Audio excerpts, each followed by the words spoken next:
One of the other ways that sin resembles a debt is that sin, like debt, when it is ignored, will simply grow.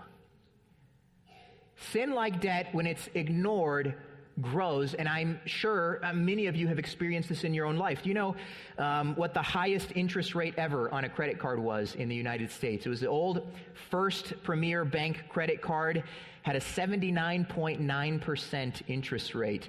It's no longer available if you were hoping to maybe get that, but it's no longer available. In Jesus' day, it was pretty interesting. The Jews would not charge interest when they would lend money because God prohibited it.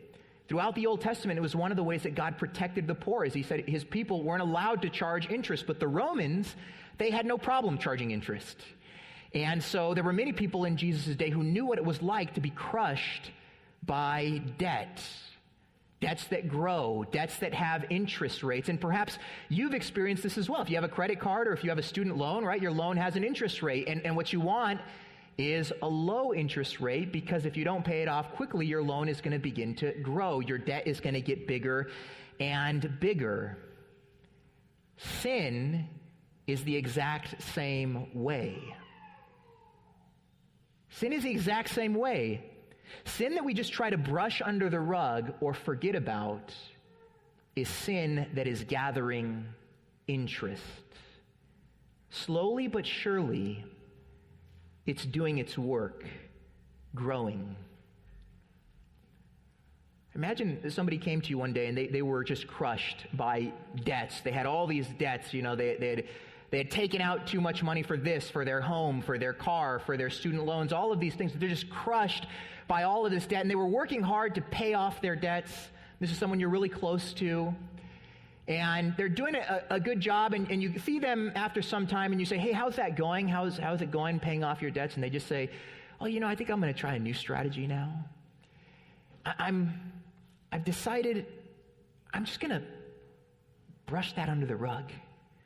I'm going to pretend like it doesn't exist. I just read this book called The Secret, and I'm going to think really hard about my debts just disappearing. And hopefully, if I just think long and hard about it, they'll go away, right? You'd say to that person, that's a really, really bad idea. Like, you're about to be in a financial crisis. How much more diligent should we be when dealing with our sin that seeks to bankrupt our souls?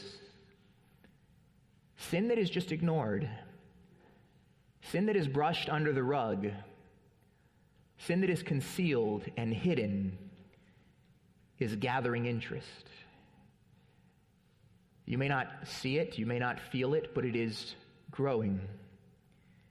John Owen, the Puritan, in his book, The Mortification of Sin, he says, he that stands still and suffers his enemies to double blows upon him without resistance will undoubtedly be conquered in the issue.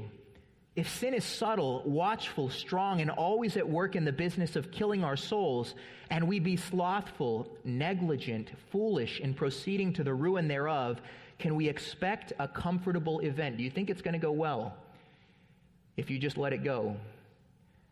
Pretend as if it's not there. Owen said, there is not a day but sin foils or is foiled, prevails or is prevailed on, and it will be so whilst we live in this world. Brothers and sisters, let me plead with you. If you're brushing sin under the rug, if you're just concealing, if you're just thinking, it'll get better, it's not a big deal. Your sin will grow. It'll gather interest. And as sin grows and gathers interest, here's what it does. Like a debt, it will crush you.